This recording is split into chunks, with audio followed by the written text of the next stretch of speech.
2025년 2월 2일 참빛교회 주일 말씀입니다. 오늘 갈라디아서 강의 네 번째 말씀이고요. 본문은 지난 시간에 이어서 갈라디아서 1장 6절에서 10절 제가 읽겠습니다. 그리스도의 은혜로 너희를 부르신 이를 이같이 속히 떠나 다른 복음 쫓는 것을 내가 이상히 여기노라. 다른 복음은 없나니 다만 어떤 사람들이 너희를 요란케 하여 그리스도의 복음을 변하려 함이라. 그러나 우리나 혹 하늘로부터 온 천사라도 우리가 너희에게 전한 복음 외에 다른 복음을 전하면 저주를 받을지어다. 우리가 전에 말하였거니와 내가 지금 다시 말하노니 만일 누구든지 너희의 받은 것 외에 다른 복음을 전하면 저주를 받을지어다. 이제 내가 사람들에게 좋게 하랴 하나님께 좋게 하랴 사람들에게 기쁨을 구하랴 내가 지금까지 사람의 기쁨을 구하는 것이었다면 그리스도의 종이 아니니라. 아멘. 오늘 지난 시간에 이어서 오늘 본문을 가지고 살펴보겠는데요. 앞에부터 이 갈라디아서의 전체적인 것이 결국 복음과 다른 복음의 차이점을 비교해서 설명하는 건데 앞에서 핵심적인 내용들이 나오고 있기 때문에 그걸 지금 설명해 나가고 있고 또 이후에 이제 계속해서 이 부분들을 좀 세세하게 설명이 될 텐데 뭐 첫 번째 시간부터 지금 이 시간까지 다음 시간까지 듣는 말씀은 전체적인 개관이라고 생각하시고 복음과 다른 복음의 차이점에 대한 그 아주 큰 틀을 잡는 시간이기 때문에 여러분이 주의해서 집중해서 잘 들어주셨으면 좋겠습니다. 자, 여기서 지금 복음하고 다른 복음을 얘기하는데 원래 다른 복음은 다른 복음이 있다는 게 아니에요. 복음 외에 다른 것은 없어요. 다른 복음은 없어요. 그건 거짓 복음이고 잘못된 거예요. 근데 여기서 이제 본문에 다른 복음이라고 나오기 때문에 그냥 다른 복음이라고 하는데 이것을 뭐 복음이 있고 뭐 또 다른 복음이 있고 또 다른 복음이 있고 이렇게 생각하시면 안 돼요. 복음은 한 가지, 여기 나오죠. 예수 그리스도의 복음 한 가지뿐이에요. 그리스도의 복음 한 가지. 나머지는 복음이 아니에요. 근데 그것을 마치 복음인 양 말하기 때문에 이해하기 쉽게 이 본문에서는 그걸 다른 복음이라고 얘기하고 있습니다. 자, 다른 복음, 그러니까 다른 복음이라고 제가 말씀드릴 때 이거는 거짓 복음이구나, 가짜 복음이구나 그렇게 이해하시고 들으시면 돼요. 자, 다른 복음에서는 자기가 수고하고 노력하고 행한 것들, 즉 내가 이렇게 계명을 지키고 율법을 행하고 말씀대로 살고 하나님 나라를 위해 충성하고 헌신하고 봉사했던 이 모든 것들을 자신의 공로로 여길 수 있다고 말을 했습니다.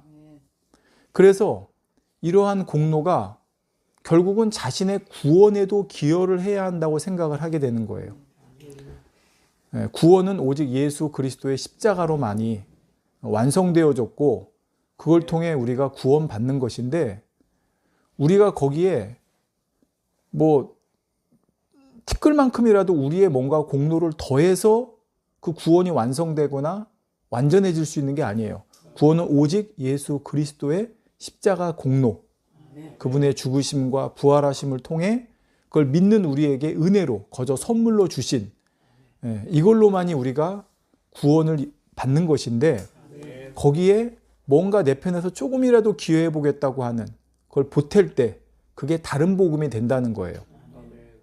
구원 이후의 삶을 살아갈 때도 마찬가지입니다. 구원받은 이후에 우리가 이 땅에서 살아갈 때도 내가 뭔가 공로를 하고 내가 뭔가 기여를 해서 내가 성공도 했고 내가 이렇게 하나님께 축복도 받았고 형통하다 라고 생각되어지면 그것 역시 다른 복음이 되는 거예요. 자, 제가 즐겨 쓰는 비유가 포도나무와 가지잖아요. 우리는 포도나무에 원래는 떨어져 있던 가지가 접붙여진 거예요. 이제 이게 구원받은 거예요. 자, 근데 나무에 가지가 접붙여졌으면 그 다음부터 이 가지는 어디로부터 진액과 수분을 공급받아요? 나무로부터. 예. 그러니까 접붙여진 걸로 끝나는 게 아니라 그 이후에 이 가지가 싹을 내고 꽃을 피고 열매 맺는 모든 것도 그 다음부터는 오직 나무로부터 공급받는단 말이에요. 예. 그러니까 나무에 즉 예수 그리스도에 우리가 접붙여짐으로 연결되어짐으로 끝나는 게 아니라 여러분 연결되어졌는데 그 다음에 열매 꽃도 피지 않고 싹도 튀지 않고 열매도 맺지 않으면 어떻게 될까요? 이 가지는 또 죽어버릴 거 아니에요. 그 얘기는 뭐예요? 나무로부터 계속해서 수분과 영양분을 공급받는 삶을 우리도 구원 이후에 살아가야 된다는 거예요. 예, 가지가 나 이제 접붙여졌으니까 이제 내 힘으로 싹도 틔우고 꽃도 피우고 열매도 맺을래가 아니라 접붙여진 다음에는 이제는 더더욱 나무로부터 진액도 공급받고 영양분도 공급받고 수분도 공급받아야 되잖아요. 이처럼 이미 십자가 사건으로 완성시킨 예수 그리스도의 구속의 사역을 불완전하고 아직 미완성된 것으로 변질시켜 버릴 수 있는 것이 다른 복음입니다. 또 구원받은 이후에도 하나님의 은혜로만 살아가야 하는 성도들에게 자신의 공로가 더해져야 잘 살 수 있는 것처럼 오해하게 만드는 게 다른 복음이에요. 그래서 이제 앞으로 설명드리겠지만 다른 복음의 대표적인 것 중에 하나가 바로 율법주의거든요. 예. 그런데 이러한 율법주의가 사실 우리들에겐 되게 친근해요. 왜냐하면 세상의 모든 것이 율법주의이기 때문에 그래요. 율법주의는 다른 말로 말하면 그거예요. 인과관계에 따른 법칙이에요. 이만큼 하면 이만큼 줄게. 이만큼 노력하면 이만큼 너희가 가질 거야. 라고 하는. 자, 성경에도 그런 말씀이 있던데요. 맞아요. 근데 그거를 세상에서 말하는 그 인과 법칙과 달라요. 그거는 이제 나중에 차차 설명이 돼요. 무슨 얘기냐? 세상에서는 수고하고 노력한 만큼 성공하고 많은 것을 가질 수 있다고 얘기를 하죠. 예. 근데 복음 안에서도 이 법칙이 그대로, 율법주의자들은 이 법칙을 복음 안에도 그대로 가지고 와요. 근데 그거는 복음이 아니에요. 다른 종교하고 다른 종교예요, 그거는.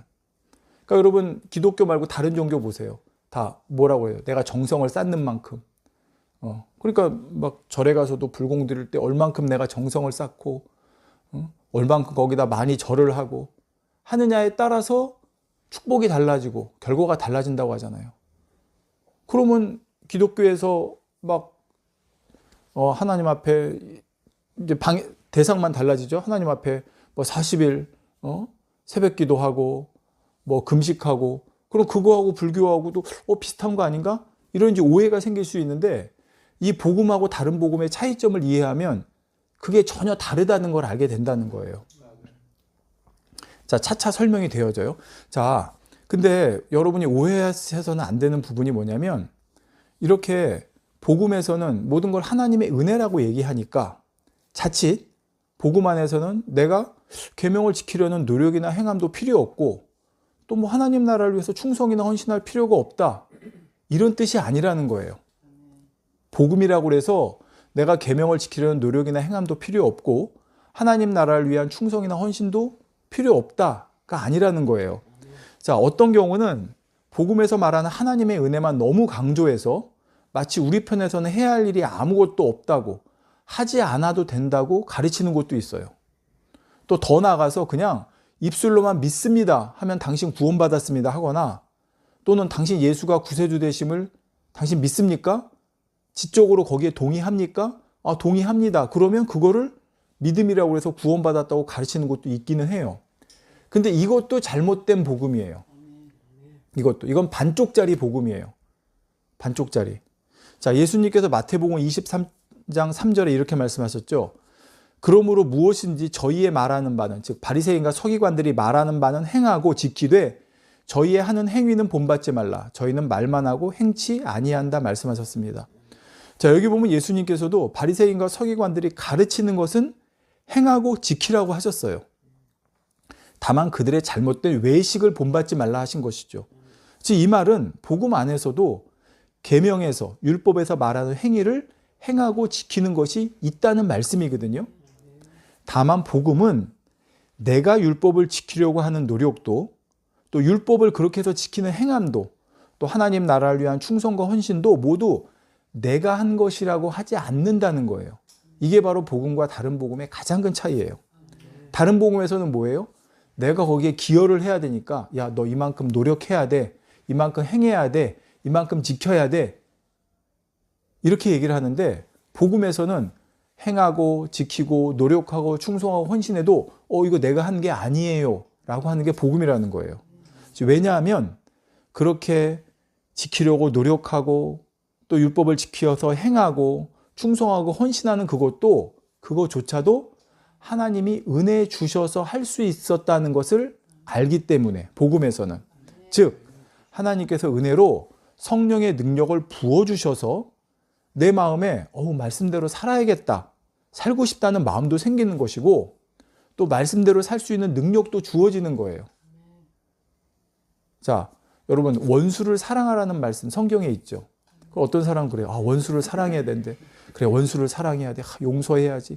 자, 자기가 하려고 그래요, 그걸. 근데 여러분, 사람은요, 절대 원수 사랑 못 해요. 절대.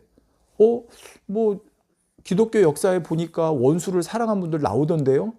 그러니까 막 그분들을 성인 취급하고 막 그러잖아요. 저분 대단한 분이야. 아니에요, 여러분. 그건 사람이 한 게 아니에요. 누가 한 거예요? 그 안에 계신 누가? 예수 그리스도가 하신 거예요. 이걸 봐야 되는 거예요. 그렇지 않으면, 즉 다른 복음은요, 사람을 영웅으로 만들어요. 예. 사람을 대상으로 영웅으로 만들어요. 야, 저 사람 어떻게 저렇게 사랑이 많을까? 그럼 그 사람이 사랑이 많은 게 아니에요. 여러분, 우리 사람은 사람이 원수를 사랑할 수 있는 게 아니고 그 사랑할 수 있는 마음을 내 안에 계신 성령께서 나에게 능력으로 주셨기 때문에 내가 되는 거예요. 그러니까 우리 기독교 역사에 정말 원수를 사랑한 분들, 그분이 했다? 정말 대단한 분이다? 그럼 그분이 예수님이고 신이게요? 아니란 말이에요. 그분 안에 계신 예수 그리스도가 성령의 능력으로, 성령이 주시는 그 사랑의 힘으로 원수도 사랑할 수 있게 된 거예요. 근데 그거를 모르면 다른 복음을 믿는 사람들은 난 이렇게 사랑이 많어. 나 이렇게 원수도 사랑해. 내가 저 사람도 용서했어. 마치 내가 한 것처럼. 여러분, 하나님께서 조금만 흔들어 보세요. 환경을 조금만 흔들어 보세요. 원수를 사랑할 수 있었던 것 같은 그 사람이요, 자기 가족도 원수같이 생각하는 사람이 되는 거예요. 그건 내가 한 게 아니란 말이에요. 여러분, 욥을 보세요. 욥을. 성경에 보면 그 예가 왜 나오는데요? 욥이 하나님을 사랑했고 의인이었고 정말 그랬지만 사단을 통해서 흔들어 버리니까 어떻게 돼요? 나중에 하나님 앞에 변론하는 사람이 되잖아요. 그걸 통해 깨닫는 거예요. 내가 하는 게 아니었구나. 복음도 똑같은 거예요. 복음 안에서도 내가 충성하고 헌신하고 봉사했다? 마치 나는 이렇게 구제도 많이 하고 나 이렇게 교회를 위해 헌신도 많이 했고 나에게 교회를 위해 열심히 기도도 하고 나 같은 사람 어디 있어? 그건 누가 한 거예요? 내가 한 거예요. 말로는 하나님께서 은혜 주셨다고 하지만, 근데 정말 하나님의 은혜로 그걸 한 사람은 내가 그렇게 했다고 하지 않는다는 거예요. 왜? 그렇게 할 수가 없어요. 왜? 하나님이 은혜 주지 않으시면 나는 할 수 없는 존재라는 걸 아니까. 어떻게 내가 그걸 자랑을 해요? 내가 이렇게 했다고? 근데 그걸 모르니까, 복음을 모르니까 자랑하는 거예요. 그러니까 여러분, 교회 보면 그런 사람 있잖아요. 내가 이렇게 하나님 나라를 위해 충성했습니다. 헌금도 많이 했습니다. 헌신했습니다. 뭐 했습니다. 그건 좀 죄송하지만 정말 아직 어린애구나. 아무리 그분이 직분이 목사님이라도 권사님이라도 장로님이라도 저분은 아직 복음을 모르는 어린애구나라고 생각을 해야 된다는 거예요. 그러니까 자랑하는 거예요. 어린애들은 자랑하잖아요. 사람도 어른만 되면요, 그렇게 겸손해지면서 자랑 그렇게 하지 않아요. 그러니까 막 어른이 막 자랑하는 거 보면 사람이 뭐라고 그래요? 아직 철 덜 들었잖아. 그렇게 우리가 그러잖아요. 주 안에서도 똑같은 거예요. 아직 모르니까 그러는 거예요. 자, 우리가 말씀대로 살려는 그 마음도 성령이 내 마음에 주시는 거예요. 근데 성령이 우리 안에 오시면 이 마음이 생길 수밖에 없다는 거죠. 그걸 거부하지 않는 이상. 자, 그렇게 했을 때 그 능력을 이제 좀 이따 뒤에 나오는데 그 능력도 성령님께서 주시는 거예요. 하나님이 주시는 거예요. 은혜로. 그래서 그것도 할 수 있는 거고. 근데 어떤 사람은 마치 자신의 의지와 노력으로 힘쓰고 애써서 행한 것처럼 생각하는데 하나님이 은혜 주지 않으시면 그런 마음이 일어나지 않는다는 거예요, 여러분. 그럴 힘도 능력도 없다는 사실을 알아야 됩니다. 난 이렇게 믿음이 좋고 하나님 뜨겁게 사랑해서 난 이렇게 한다 생각하겠지만 그 좋은 믿음도 하나님 그렇게 뜨겁게 사랑하는 마음도 결국은 하나님께서 은혜 가운데 주셔야 한다는 것을 잊지 말아야 한다는 것입니다. 자, 여러분 빌립보서 2장 13절에 보세요. 너희 안에서 행하시는 이는 하나님이시니 자기의 기쁘신 뜻을 위하여 너희로 소원을 두고 행하게 하시나니. 내 마음에 막 하나님을 기쁘시게 할 하나님의 뭔가 뜻을 이루기려는 마음이 막 일어나요. 그럼 그건 여기 보니까 누가 주셨대요? 너희 안에서 행하시는 이는 하나님이시니 자기의 기쁘신 뜻을 위하여 너희로 소원을 두고 행하게 하시나니. 내가 막 기도하고 싶어요. 교회를 위해 이번에는 막 내가 헌금하고 싶은 마음이 들어요. 그게 막 소원이 돼요. 막 내가 전도하고 싶은 마음이 들어요. 근데 그게 내가 믿음이 좋고 하나님 사랑해서가 아니라 우리 안에서 행하시는 성령님, 하나님께서 하나님의 기쁘신 뜻을 위해, 왜 전도하는 거, 하나님 나라에 충성하는 게 하나님 기쁘신 뜻이니까 그걸 위해서 우리 마음에 소원을 두고 행하게 하신 분이 하나님이시라고 말씀하잖아요. 우리가 하나님을 기쁘시게 하기 위해 하는 그 모든 것들이 막 마음이 뜨거워지고 행하는 게 우리 안에서 행하시는 성령님께서 내 마음을 주관하시고 내 마음에 그런 소원을 가질 수 있도록 역사해 주셔서 할 수 있다고 지금 말씀하는 거 아닙니까? 그러니 우리가 무엇을 하든지 내 의지와 노력과 힘과 능력으로 한 게 아니기 때문에 내가 이렇게 계명 잘 지키고 선한 행위를 하고 충성과 헌신했다고 하면서 그것을 나의 공로나 자랑이나 영광으로 생각해서는 안 된다는 것입니다. 고린도전서 10장 31절에 이렇게 말씀하죠. 고린도전서 10장 31절. 그런즉 너희가 먹든지 마시든지 무엇을 하든지 하래요. 여기 나오잖아요. 먹든지 마시든지 무엇을 하든지.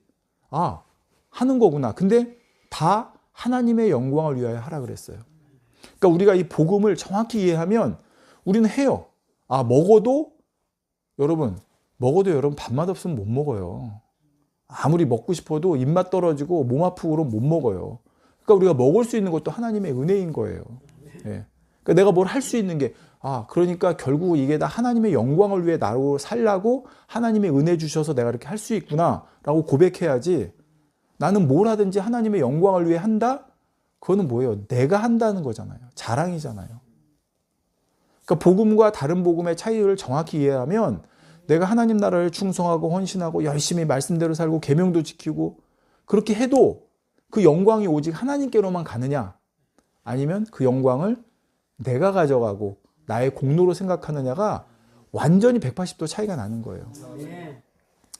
그래서 다른 복음에서는 입술로는 하나님의 은혜라 고백하지만 실상은 자기가 열심히 노력하고 애쓰고 힘써서 행했다고 하는 것이고, 그러니 하나님께로부터 받을 응답과 축복도 거기에 나도 이만큼 기여했어 라고 하는 자기 공로적인 생각이 떠오르게 된다는 거예요.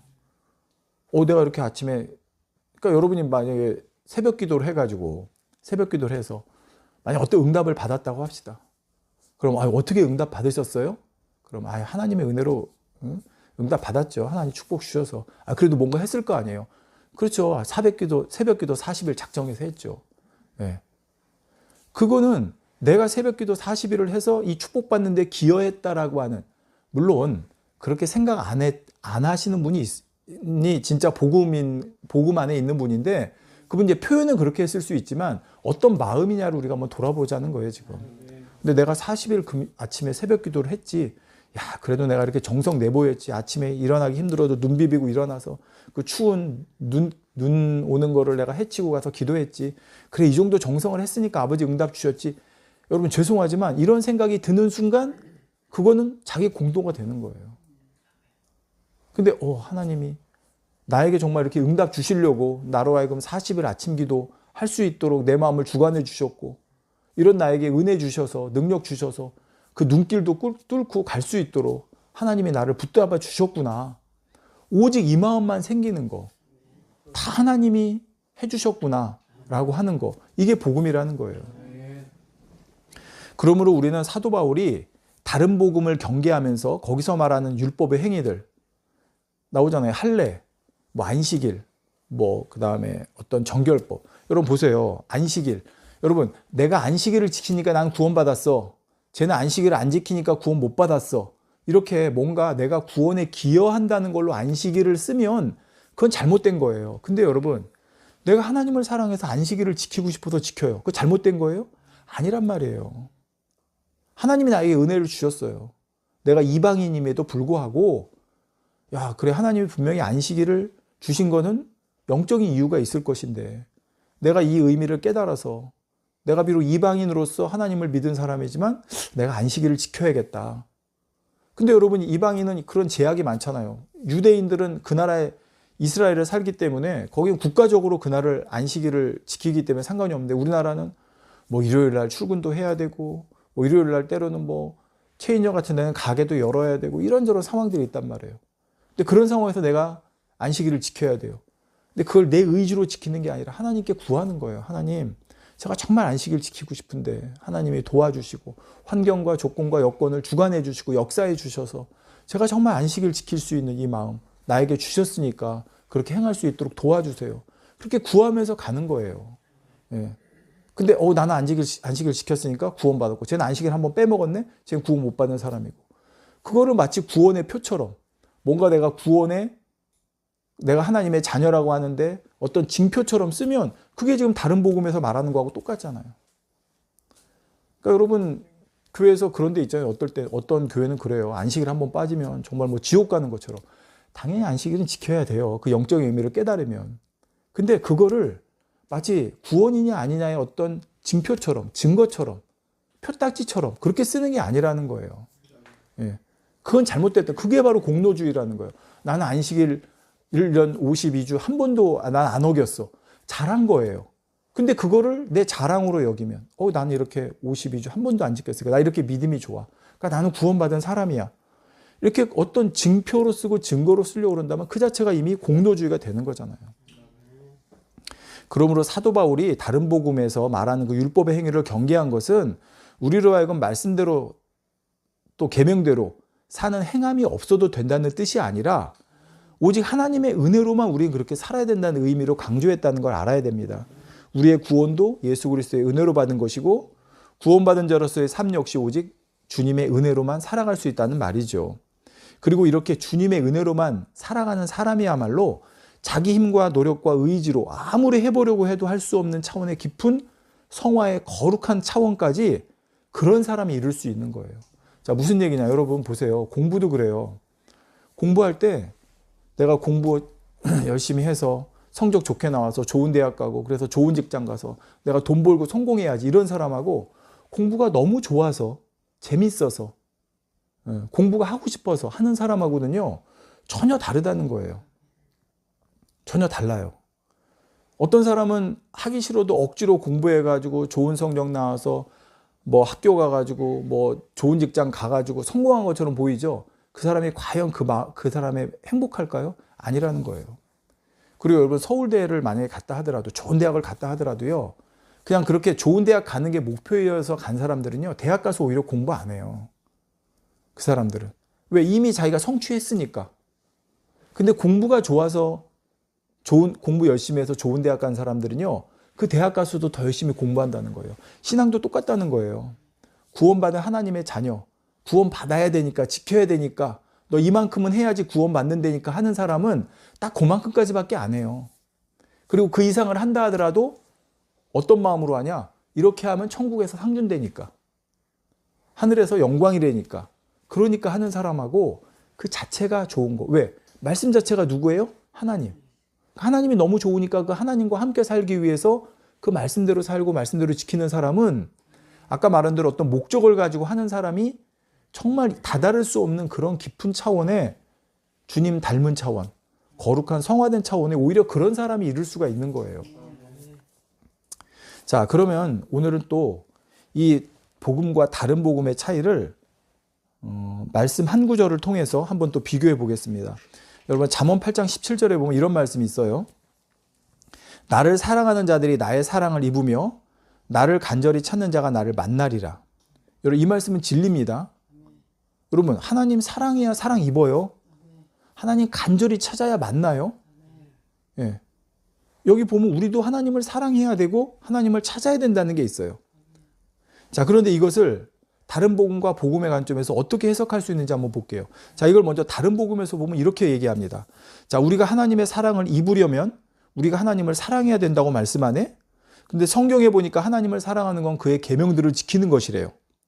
따라서 우리가 하나님들의 계명을 지켜야 하나님을 사랑하는 것이고 그래야 우리도 하나님으로부터 사랑받을 수 있네? 이런 해석이 나와요. 자, 그러면 이런 해석을 따라 이 사람은 하나님을 사랑해야 된다고 하니까 어떻게 해야 돼요? 열심히 계명을 지키려고 하겠죠. 그랬을 때 이 사람은 자기가 열심히 계명을 지킨 것이 하나님으로부터 사랑받는 근거가 되는 거예요. 내가 이렇게 하나님 열심히 계명 지켜서 사랑했으니까 나는 하나님 사랑받을 자격이 있어 하나님으로부터 사랑받을 거야 라는 근거가 되는 거예요. 즉 하나님의 사랑을 받기 위해 필요한 조건이 자기 공로를 통해서 채워진다는 말입니다. 내가 이만큼 열심히 계명을 지켜서 하나님을 사랑했으니 하나님도 나를 사랑해 주실 거야. 자, 이렇게 된다는 거예요. 자, 근데 이 사람을 보세요. 이 사람이 이제 신앙생활하는 중에 자기 스스로 볼 때, 내가 이 계명 안 지켰네? 라는 게 스스로를 볼 때 발견됐어요. 또는 예전만큼 자기가 계명대로, 말씀대로 살고 있지 않다고 생각이 되어져요. 그럼 이 사람은 어떤 생각이 들겠어요? 내가 예전만 못하네? 그럼 이제 하나님도 날 덜 사랑하시지 않을까? 아니면 하나님은 나를 이제 나 사랑하시지 않는 건 아닐까? 이런 생각이 들 수밖에 없다는 거예요. 타인에 대해서도 마찬가지예요. 나는 이렇게 열심히 계명 지키고 말씀대로 사는데 다른 사람은 그렇게 안 해요. 그러면 저 사람은 하나님 사랑하지 않네? 그러니까 하나님도 저 사람 사랑하지 않을 거야 라고 판단해 버려요. 나는 열심히 기도하는데 저 사람은 기도하지 않아요. 그러니까 저 사람 하나님 사랑하지 않는 사람이에요. 그러니까 하나님도 너 사랑하지 않으셔. 이렇게 해버려요. 판단해 버린단 말이에요. 자신의 행위가 근거가 되고 그 행위가 조건이 되며 자기 공로라고 조금이라도 여기게 되면 신앙생활할 때 이런 모습이 반드시 나타납니다. 여러분, 내가 다니는 교회에서 이런 모습이 있다. 아니면 내가 이런 모습이다. 내가 계명 조금 안 지키고 내가 말씀대로 좀 예전보다 덜 사는 것 같으면 내가 하나님 사랑 덜 받는 거 아니야? 하나님이 나를 사랑하시지 않는 거 아니야? 또는 나와 남을 비교해서 아니면 누군가 아주 잘하는 사람과 그렇지 않은 사람을 행위적인 걸 비교해서 저 사람 하나님 더 사랑받는 사람, 이 사람 하나님 덜 사랑받는 사람 이렇게 비교하고 있지는 않은가? 그럼 벌써 이거는 내 신앙 안에 공로주의, 즉 다른 복음의 형태가 들어와 있다는 걸 알아야 된다는 거예요. 하나님을 간절히 찾는 자가 하나님을 만난다는 말씀도 마찬가지예요. 다른 복음에서 이렇게 해석할 수가 있어요. 자, 하나님을 만난다는 것을 여러 가지로 해석할 수 있는데 하나님으로부터 응답받고 축복받고 또 하나님의 어떠한 영적인 아니면 어떤 거 역사를 체험한다. 하나님을 만나는 거라고 우리가 할 수 있겠죠? 자, 그런데 이런 하나님을 이렇게 만나기 위해서는 내 편에서 간절히 찾아야 되는데 대부분 그 간절히 찾는 방법으로 뭘 생각하고 싶냐? 기도, 금식, 철야가 됐던 작정 기도가 됐던 금식 기도가 됐던 이런 걸 생각하기 쉽단 말이에요. 간절히 찾는 것이니까 부르짖는 기도. 예. 이때 내가 이마만큼 철야 기도했더니 내가 이렇게 작정해서 새벽 기도했더니 또는 내가 이렇게 금식했더니 내가 이렇게 하나님을 간절히 찾고 부르짖어 기도했더니 이런 식으로 내가 하나님을 만날 수 있었던, 즉 하나님으로부터 응답받고 축복받았고 하나님의 역사를 체험할 수 있었던 것의 근거가 나의 이러이러한 노력과 행함과 정성이 있었다. 이런 식으로 생각하는 거. 이게 바로 이 간절히 찾는 자가 하나님을 만난다 했을 때 다른 복음에서 이렇게 생각한단 말이에요. 그러니까 자, 어떤 사람이 나는 이렇게 간절히 찾았는데 하나님으로부터 응답을 이렇게 못 받죠? 그러면 너 어떻게 간절히 찾았는데? 제가 이렇게 기도도 하고 이렇게 금식도 하고 철야도 했는데요. 그러면 처방을 어떻게 해주냐? 너 금식 며칠 했어? 3일이요. 그럼 이제 5일 해. 너 철야 며칠 했어? 20일이요. 그럼 너 이제 40일 해. 그러니까 네가 하나님을 만나지 못한 것은 간절함이 부족해서다. 그러니 그 간절함을 채워라. 뭘로? 정성과 행함과 노력으로. 그러니까 그걸 처방해 주는 거예요. 그럼 이거하고 세상에서 시험 점수 50점 나온 애에게 야, 너 저번에 몇 시간 공부했어? 5시간이요. 그럼 이제 10시간 공부해봐. 이거하고 뭐가 차이가 있냐는 거예요. 그러니까 복음이라는 거는 그렇다고 여러분 복음이라는 게 공부를 안 해도 하나님이 주신다가 아니에요. 복음은 뭐예요? 5시간 하던 사람이 10시간을 공부를 해요. 근데 그거를 어떻게 할 수 있는 거예요? 하나님의 은혜로 한다는 거예요. 근데 5시간 하는 사람한테 너 10시간 해를 자, 네가 정성이 부족하고 네 노력이 부족하고 네 행함이 부족하니까 너 5시간 하는 거 10시간 해. 그거는 다른 복음이에요. 근데 5시간 했는데 점수가 50점 나왔을 때 내가 더 점수를 올리기 위해서는 내가 더 많은 시간 투자해야겠구나.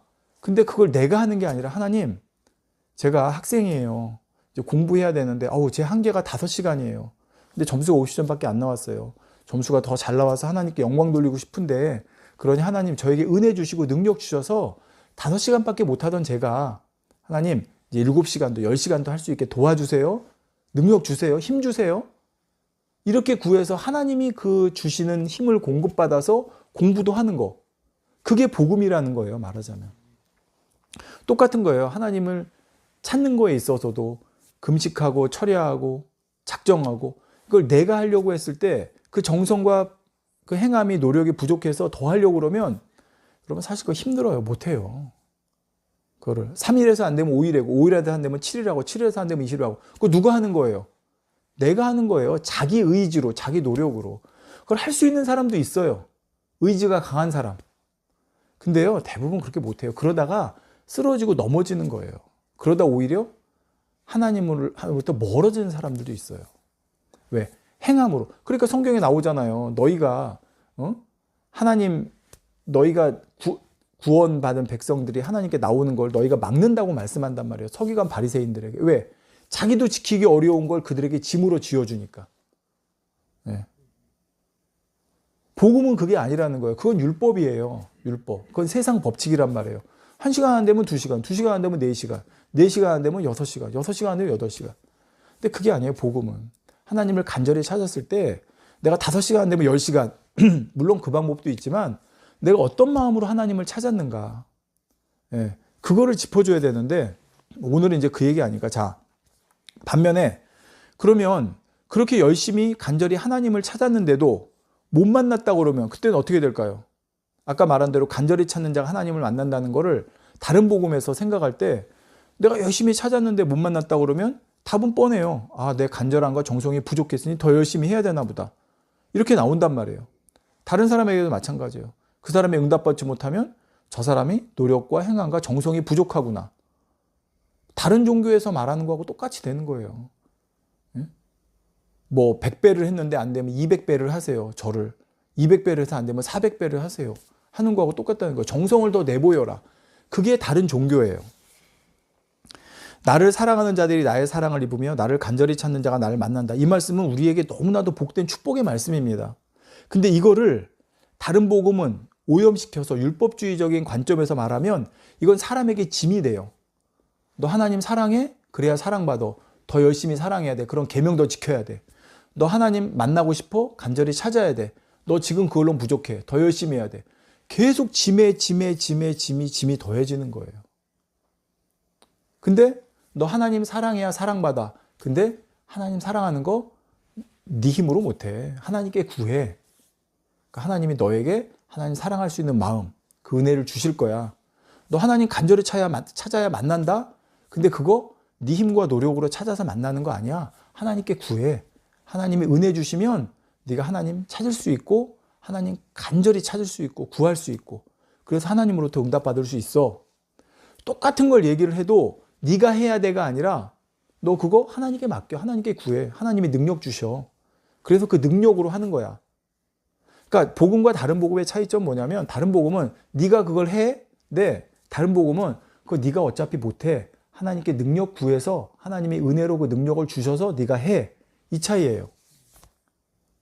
이게 여러분 잘 이해가 안 될 수 있는데 점점 들어보면 이게 정말 다른 거예요. 네가 이만큼 해? 아니야, 너는 어차피 못해. 그러니까 하나님께 구해. 그럼 하나님이 너 할 수 있게 해주셔. 그게 믿음이에요. 하나님이 할 수 있게 해주신다는 게 믿음이라는 거예요. 그래서 그 믿음으로 구하는 거예요. 하나님, 저는 못해요. 근데 하나님이 할 수 있게 하나님의 능력 주실 수 있잖아요. 하나님 주세요. 그럼 제가 할 수 있도록 도와주세요. 그게 믿음이라는 거예요. 자, 복음의 관점에서 이 말씀을 그러면 하나님을 간절히 찾아야 된다는 말씀은 어떻게 해석해야 될까요? 복음은 모든 것이 하나님의 은혜라고 했으니까 하나님 사랑하는 것도 내 편에서 아무것도 하지 않아도 되고 하나님 간절히 찾으려는 어떠한 노력이나 행함도 없어도 된다는 말이 아니라고 했죠. 복음 안에서도 당연히 하나님 사랑해야 하나님 사랑 입고 하나님 간절히 찾아야 하나님 만날 수 있습니다. 다만 하나님을 사랑하고 간절히 찾는 것이 내 공로가 되는 것이 아니라 내가 이렇게 하나님 사랑했고 하나님 간절히 찾았다 하고 그거를 내가 이렇게 했다라고 하는 공로로 생각하지 않는다는 거예요. 그러면서 내가 하나님을 사랑하는 것도 하나님 사랑해서 계명을 지킬 수 있었던 것도 모두가 하나님께서 은혜 주셔서 할 수 있었습니다. 또 하나님 간절히 찾기 위해 기도하고 금식하고 철회하며 부르짖어 기도할 수 있었던 것도 내가 한 것이 아니라 하나님께서 그렇게 할 수 있도록 은혜 주시고 능력과 힘을 주셔서 할 수 있었습니다. 라고 고백하는 게 복음이라는 거죠. 내가 이렇게 계명을 지켜서 하나님을 사랑했더니 하나님의 사랑을 입었다가 아니라 내가 하나님을 사랑할 수 있는 것은 하나님께서 먼저 나를 사랑해 주셔서 은혜 주셨기 때문이고, 그러한 하나님의 은혜가 있었기 때문에 내가 하나님 더욱 사랑해서 계명 지켰고, 그랬을 때 하나님께서 나를 더욱더 사랑해 주셨다 고백하게 된다는 말입니다. 이처럼 하나님을 사랑하여 계명을 지키는 것도, 간절히 찾으며 기도하고 금식하는 것도 복음의 관점과 다른 복음의 관점에선 전혀 다르게 바라보게 된다는 사실이죠. 복음은 모든 것을 하나님의 은혜로 돌리는 것이고, 다른 복음은 그것마저도 자신의 공로로 돌리게 된다는 것입니다. 그렇기 때문에 다른 복음은 결과적으로 복음이 아닙니다. 다른 복음은 다른 세상의 종교에서 말하는 것과 똑같아요. 세상의 다른 종교는 내 편에서 노력과 정성과 행함을 통해 공로를 쌓아서 신으로부터 내가 원하는 것을 받아내고, 내가 고통을 통한 수양을 쌓아서 신에게 다가간다. 이게 세상 다른 종교예요. 반면에 복음은 신이신 하나님께서 나를 먼저 찾아와 주셨고, 모든 것을 나에게 은혜로 주셔서 이제 내가 그 하나님을 만나고 체험하며 하나님께 더욱더 가까이 나아갈 수 있게 된다. 이게 복음이라는 말입니다. 로마서 8장 32절에 자기 아들을 아끼지 아니하시고 우리 모든 사람을 위하여 내어주신 이가 어찌 그 아들과 함께 모든 것을 우리에게 은사로 주지 아니하시겠느냐 했습니다. 여기서 은사라는 단어가 나오니까 조금 헷갈릴 수 있는데요. 킹제임스 버전에 보면 이 말씀을 이렇게 합니다. 킹제임스 버전의 로마서 8장 32절.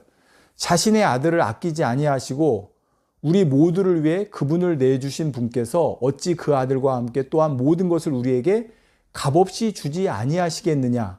이렇게 해석을 했어요. 그러니까 하나님께서 자신의 아들을 우리에게 주셔서 우리를 구원해 주셨죠. 근데 구원해 주신 이후에도 아들까지 주셔서 너희를 구원해 주신 하나님께서 구원받은 이후에 너희가 살아갈 때 어찌 너희에게 값없이 모든 것을 주시지 않겠느냐. 즉 은혜를 부어주시지 않겠냐 이 말이에요. 세번역에는 또 이 말씀을 이렇게 말씀합니다. 자기 아들을 아끼지 아니하시고 우리 모두를 위하여 내주신 분이 어찌 그 아들과 함께 모든 것을 우리에게 선물로 거저주지 아니하시겠습니까? 이렇게 해석을 했어요. 네. 지금 이 킹제임스 버전의 세번역에 보시면 알겠지만 하나님께서 모든 것을 우리에게 거저주신대요. 이게 바로 우리가 말하는 은혜예요. 대신 여기에 법칙이 있다는 거죠. 뭐예요? 구해야 된다는 거예요. 자, 이 말씀을 오해하지 않도록 제가 한 가지 말씀드릴게요. 지금까지 말씀을 들으면 한 가지 의문이 생길 수 있습니다. 그러면 누구는 왜 더 하나님을 사랑해서 적극적으로 계명을 지키려고 하고 말씀대로 살려고 하는데 누구는 그러지 않을까? 누구는 왜 더 하나님을 사랑하는 마음도 간절히 찾는 마음도 더 많은데 누구는 그러지 않을 걸까? 그럼 하나님께서 누구에게는 더 많은 은혜를 주시고 누구에게는 적은 은혜를 주시는 걸까? 그럼 하나님께서 은혜도 차별해 주시는 건가? 이런 의문이 생길 수 있다는 거예요. 그게 아닙니다. 자, 이 말씀을 잘 들으세요.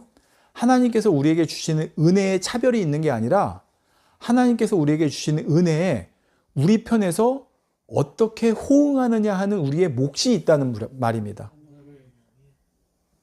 어떻게 호응하느냐의 몫이에요. 자, 보세요. 예를 들어 히브리서 11장 6절에 믿음이 없이는 기쁘시게 못하나니 하나님께 나아가는 자는 반드시 그가 계신 것과 또한 그가 자기를 찾는 자들에게 상 주시는 이심을 믿어야 할지니라 했습니다. 이는 하나님께서 누구에게는 그냥 큰 믿음 주셔서 하나님 기쁘시게 하고 상 받게 하신다는 말이 아니에요. 하나님을 기쁘시게 하려면 믿음이 있어야 하고 하나님은 자기를 찾는 자들에게 상 주시는 것을 믿어야 한다고 했죠. 이제 이 말씀을 들은 우리 편에서의 반응에 따라 결과가 달라지는 겁니다. 어떤 사람은 내가 믿음이 있어야 하나님을 기쁘시게 하는구나.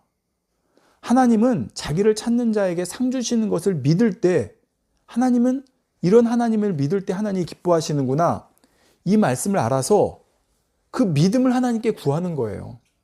하나님을 기쁘시게 하려면 믿음이 있어야 된대요. 근데 그 믿음을 하나님 저에게 주세요. 그러면 하나님께서 그 사람이 그 믿음을 가질 수 있도록 그를 연단하시고 훈련하시고 이끌어 가시면서 그가 믿음을 가질 수 있도록 이끌어 가세요. 그래서 그가 더 큰 믿음을 가져서 하나님을 더 기쁘시게 하는 사람이 되도록 하시는 거예요. 근데 이게 믿음이 있어야 하나님을 기쁘시게 하는구나. 그러니까 이거를 다른 복음으로 생각하면 내가 어떻게 해야 믿음을 키우지? 내가 어떻게 해야 믿음을 가지지? 말씀대로 살면, 계명을 지키면, 열심히 충성하면 이게 믿음인가?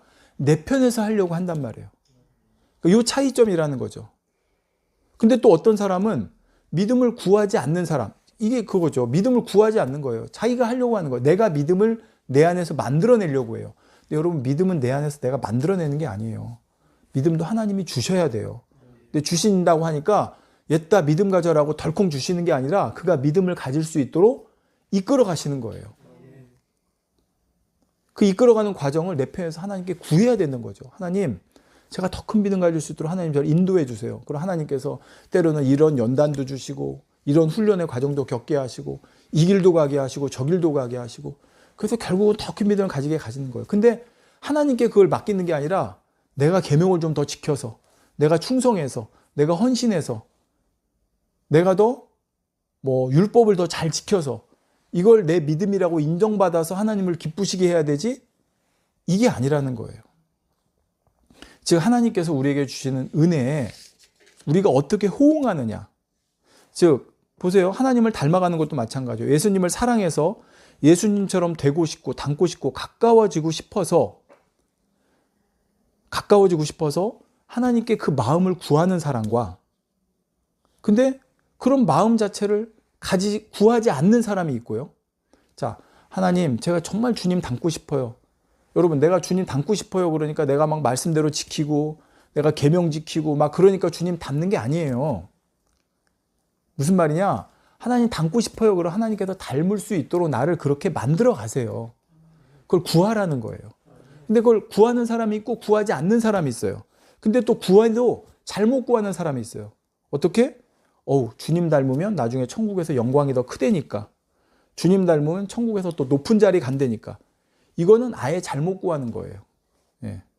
그러니까 하나님께 정말 은혜 가운데 주님 닮고 싶어서 구하는 사람이 있고 그걸 아예 구하지 않는 사람이 있고 아니면 잘못 구하는 사람이 있다는 거예요. 자, 결론입니다. 지금 계속 아까 서두에 말씀드렸듯이 지금 몇 시간에 걸쳐서는 큰 틀을 말씀드리고 있기 때문에 여러분이 큰 틀은 간단해요. 내가 신앙 안에서 하는 모든 것들이 내가 한 공로로 여기는 마음이 조금이라도 생기느냐 아니라 그 모든 것을 다 하나님께서 나에게 은혜 주셔서 은혜로 나에게 힘도 주시고 능력도 주시고 충만함도 주시고 모든 걸 주셔서 할 수 있게 하시느냐. 예. 이 내 마음을 한번 점검해 보면 되는 거예요. 자, 이런 마음으로 우리가 빌립보서 2장 12절 말씀 한번 보겠습니다. 빌립보서 2장 12절에 그러므로 나의 사랑하는 자들아 너희가 나 있을 때뿐 아니라 더욱 지금 나 없을 때에도 항상 복종하여 두렵고 떨림으로 너희 구원을 이루라 말씀합니다. 자, 이 말씀을 이렇게 해석하는 데가 많이 있어요. 여기 봐라. 항상 복종하고 두렵고 떨림으로 너희 구원을 이루라 하지 않았느냐.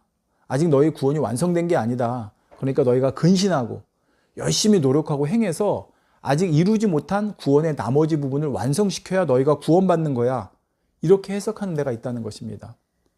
자, 그런데 이 빌립보서 2장 12절 말씀을 킹제임스 버전, 현존하는 성경 중에 그래도 원문에 가장 가깝게 해석됐다고 하는 이 성경이 킹제임스 버전인데요.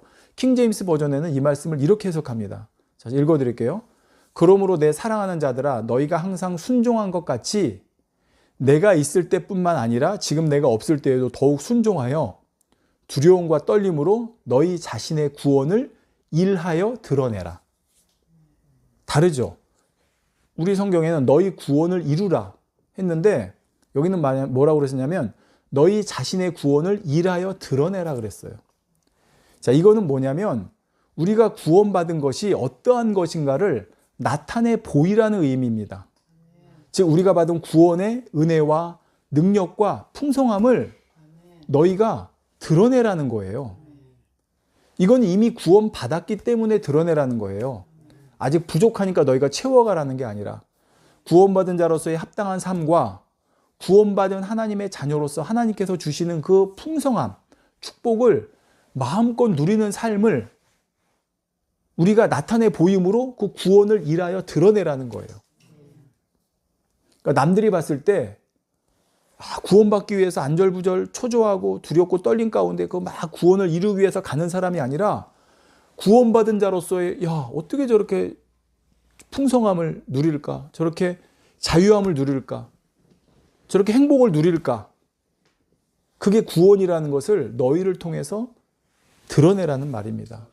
그래서 여기서 이루라는 단어의 어원을 보니까 그 단어가 이렇게 쓰인대요. 광산 같은 곳에서 보화를 캐낼 때 이런 뜻으로 사용된다는 것입니다. 즉 구원은 너무나도 깊고 오묘한 풍성한 보화가 가득한 광산과 같습니다.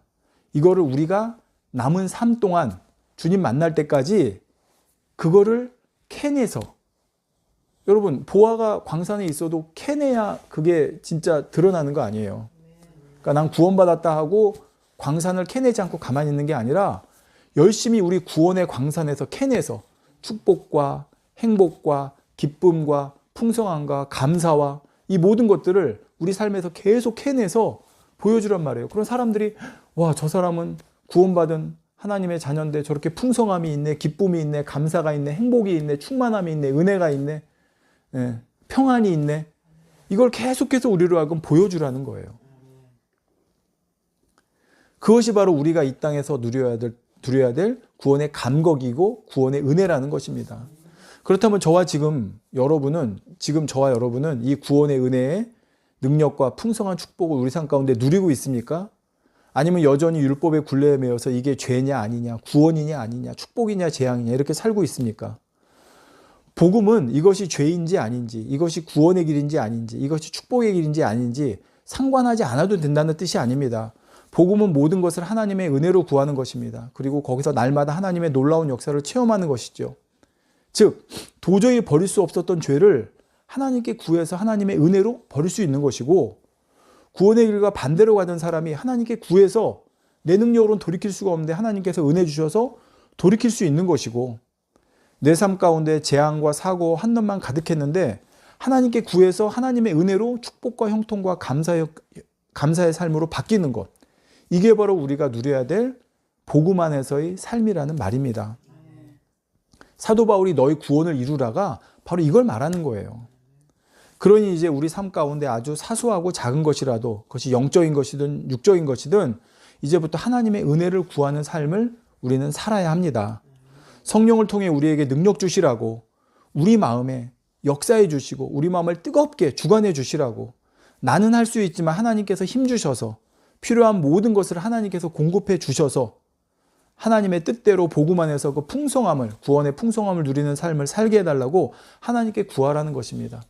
그러니까 우리가 이제 살아갈 때 태도가 바뀌자는 거예요. 뭘 할 때 내가 해야지, 내가 말씀대로 살아야지, 내가 율법을 지켜야지, 내가 계명을 지켜야지, 내가 말씀대로 살아야지, 그게 아니라 그 모든 거를 한번 바꾸자는 거죠. 하나님 나에게 은혜 주셔서 이 계명을 지키게 하시고, 하나님 나에게 능력 주셔서, 모든 게 하나님의 은혜로, 하나님의 성령을 통해 주신 능력도 힘도 다 하나님의 은혜로 주시는 거예요. 은혜로 주신다는 건 뭐냐면 하나님이 거저 나에게 주신다는 거예요. 그걸 구했을 때 하나님이 주신다는 거죠. 그러니까 내 삶 가운데 작은 거 하나, 사소한 거 하나라도, 내가 회사에서 어떤 일이 있었어요. 근데 이걸 내 힘으로 이겨내려면 참아야 돼요. 견뎌야 돼요. 그래, 참으라고 그랬지. 견뎌야 돼. 견디라고 그랬지. 그래, 용서하라고 그랬지.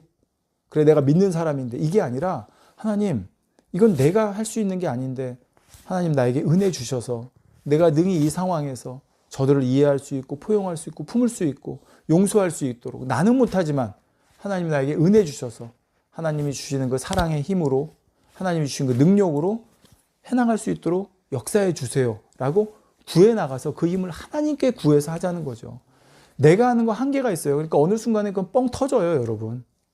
근데 그게 아니라 하나님께서 주시는 능력으로 늘 그 은혜 안에 우리가 잠겨서 살면 우리는 내가 하는 것이 아니라 성령께서 하시기 때문에, 내 안에 계신 예수 그리스도가 하시기 때문에 능히 그러한 삶을 살 수 있다는 사실입니다. 오늘 말씀 생각하시면서 함께 기도하시겠습니다. 사랑의 아버지, 감사합니다. 오늘까지 해서 이제 복음과 다른 복음의 어떤 큰 틀에 대한 내용을 마쳤습니다. 아버지, 이전에 내가 신앙생활할 때 열심히 하고자 하는 마음, 아버지 잘해보고자 하는 마음 분명히 있었습니다. 근데 그것을 내가 하려고 했을 때는 또 실패하고 또 좌절하고 또 낭망하고, 아버지 그래서 스스로 정죄되어지고 스스로 힘들어지는 순간들이 있었습니다. 그러나 이제 오늘 말씀을 통해서 아버지, 나는 안 됩니다. 나는 할 수 없습니다. 그러니 아버지, 내가 할 수 있는 힘을 주시고 할 수 있는 능력을 주시고 아버지 역사해 주시옵소서. 그것을 정말 100% 하나님께만 맡겨서 하나님께서 모든 주시는 것으로 말미암아 할 수 있는 그런 삶을 살아갈 수 있는 우리 모두가 될 수 있도록 주님 이 시간 도우시고 함께해 주시기를 간절히 바라옵곤 합니다. 로마서 8장 32절에 자신의 아들을 아끼지 아니하시고 우리 모두를 위해 그분을 내어주신 분께서 어찌 그 아들과 함께 또한 모든 것을 우리에게 값없이 주지 아니하시겠느냐 했습니다. 그렇습니다. 우리가 구할 때 하나님께서 값없이 우리에게 은혜로 주신다 하셨사옵나니 우리 삶에 필요한 모든 것, 내가 살아가는 데 필요한 모든 것, 영적인 것이든 육적인 것이든 이제 하나님께 구해서 오직 그 은혜로만 살아가는 우리 모두가 될 수 있도록 주님 도우시고 함께해 주시기를 원합니다. 감사합니다. 우리 주 예수 그리스도의 이름으로 기도합니다. 아멘.